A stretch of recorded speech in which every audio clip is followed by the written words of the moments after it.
ہم ذرا اپنی تاریخ پر غور کریں کہ ان 77 سالوں میں لا الہ الا اللہ کے مقدس نعرے کے ساتھ ہمارا رویہ کیا رہا،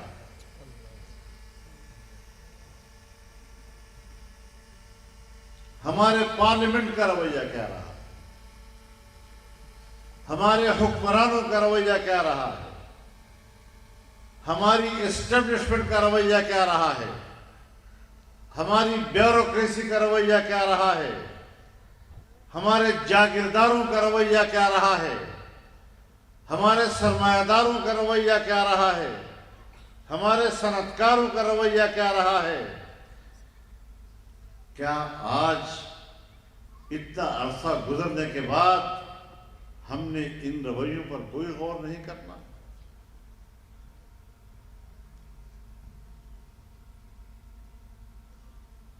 کیا ہم نے اس نعرے کا حق ادا کیا؟ کم از کم میں واشگاف الفاظ کے ساتھ یہ بات کہنا چاہوں گا کہ اس نعرے کے ساتھ جو زیادتی ہم نے من حیث القوم یا ہمارے اشرافیہ نے ادا کیا ہے، وہ اللہ کے ہاں ناقابل معافی ایک جرم کے حیثیت رکھتا ہے۔ کچھ ایک لمحہ کے لیے تو ہمیں غور کرنا چاہیے۔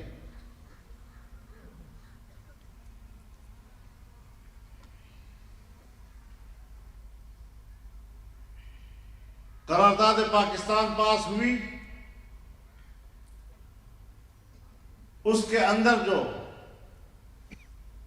قیام وطن کا مقصد بیان کیا گیا،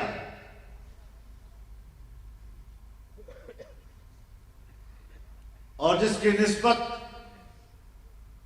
ہم قائد اعظم محمد علی جناح کی طرف کرتے ہیں کہ انہوں نے یہ قرارداد پیش کی تھی، اسی قرارداد میں جب ابھی نہ پاکستان کا وجود قائم ہوا تھا، نہ اسرائیل وجود میں آیا تھا، لیکن صہیونی بستیاں قائم ہو رہی تھی، یہودیوں نے مسلمانوں کی اور فلسطینیوں کی سرزمین پر قبضہ کرنے کا آغاز کر لیا تھا، وہاں پر بستیاں قائم کرنا شروع کی تھی۔ تو اس قرارداد کا حصہ ہے کہ ہم صہیونیوں کے اس عمل کو ناجائز کہتے ہیں اور ہم فلسطینی بھائیوں کے شانہ بشانہ رہیں گے۔ یہ اس وقت کہا گیا تھا، میں وہ یاد دلا رہا ہوں، اپنی بات نہیں کر رہا ہوں۔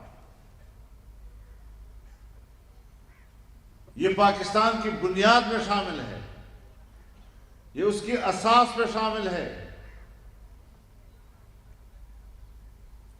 پاکستان بنا تو پاکستان کا جھنڈا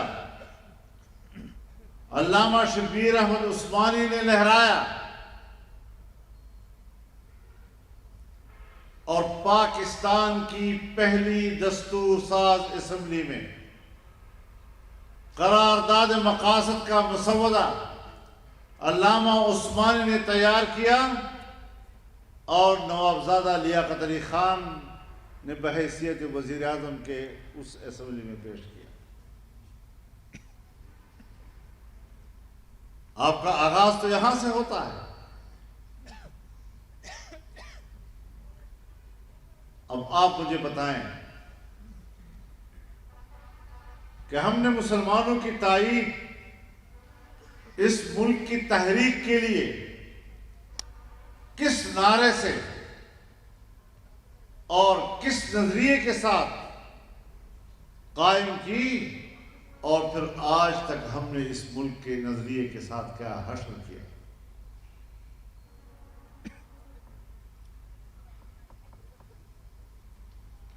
اگر آج بھی وہ نظریہ زندہ ہے اگر آج بھی اس مقصد عزیز کے ساتھ کوئی مضبوط قسم کی کمٹمنٹ ہے تو وہ ان دینی مدارس اور ان کے علماء کرام اور ان کی جماعتوں کے صدقے ہیں۔ انہوں نے اس نظریے کے پرچم کو تھاما ہوا ہے۔ اگر یہ مدرسے نہ ہوتے تو یہ نظریہ تو آپ نے دفن کر دیا تھا۔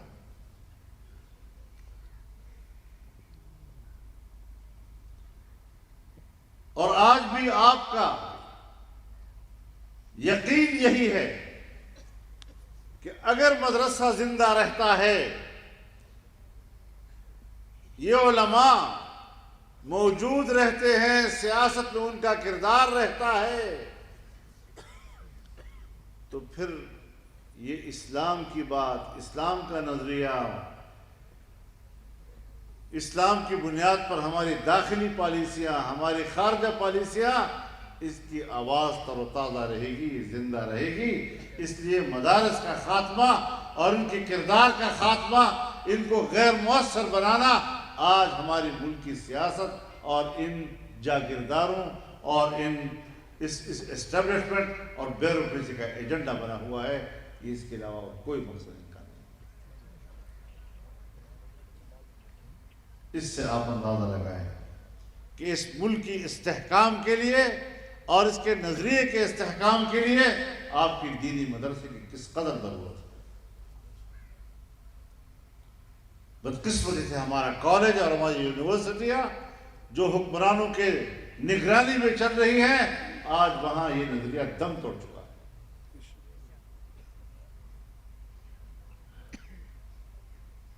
تو اگر یہ ملک ہمیں پیارا ہے تو ایک نظریے کی بنیاد پر ہمیں پیارا ہے۔ اگر یہ ملک جس کے لیے قربانیاں دی گئی ہیں ایک نظریے کی اساس پر دی گئی تھی، یا تو اعتراف کر لو کہ ہم نے دھوکہ دیا تھا، ہم نے بر صغیر کے مسلمانوں کو دھوکہ دیا تھا، یا تو اعتراف کر لو کہ ہم نے منافقت کی تھی۔ پھر منافقوں سے نمٹنا بھی ہم جانتے ہیں۔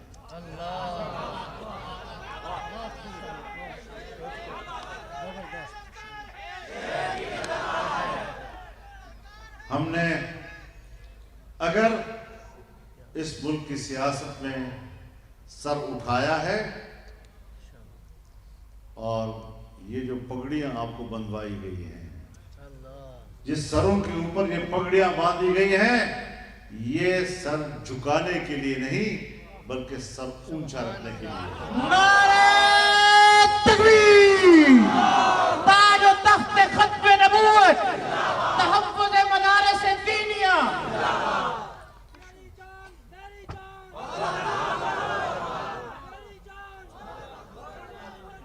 اور پھر الزام علماء کرام پر کہ یہ تو پھر قواریت پیدا کرتے ہیں، یہ تو مذہب کے نام پر لوگوں کو لڑاتے ہیں۔ جھوٹ کیوں بولتے ہو؟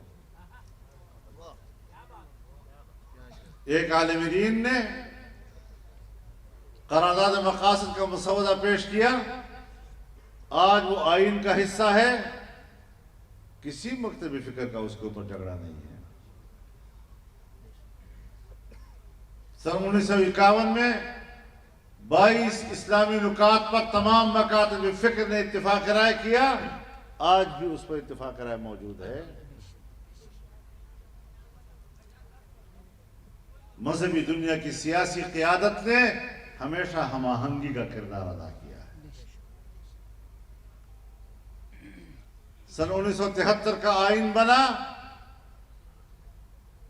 اس آئین کے اندر اگر آج اسلامی دفعات موجود ہیں اور اس آئین کی بنیاد اسلام پر رکھی گئی ہے، مملکت کی بنیاد اگر اسلام پر رکھی گئی ہے تو علماء کرام کی موجودگی کی وجہ سے رکھی گئی ہے۔ اگر علماء نہ ہوتے وہاں پر تو آپ کے آئین میں یہ نہ ہوتا کہ اسلام پاکستان کا مملکتی مذہب ہوگا، پھر آپ کے آئین میں نہ ہوتا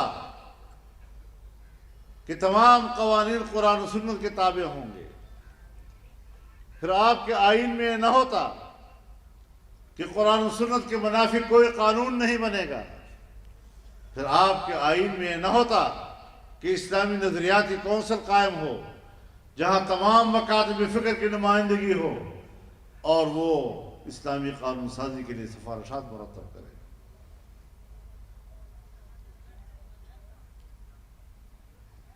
عقیدہ ختم نبوت کے تحفظ کے لیے آئین میں متفقہ ترمیم آئی تو یہ پارلیمنٹ کے اندر علماء کے کردار کے نتیجے میں آئی۔ اگر وہ علمی میدان میں اس کا مقابلہ نہ کرتے تو تم تو ان کے عقیدے کے سامنے جھک جاتے۔ آج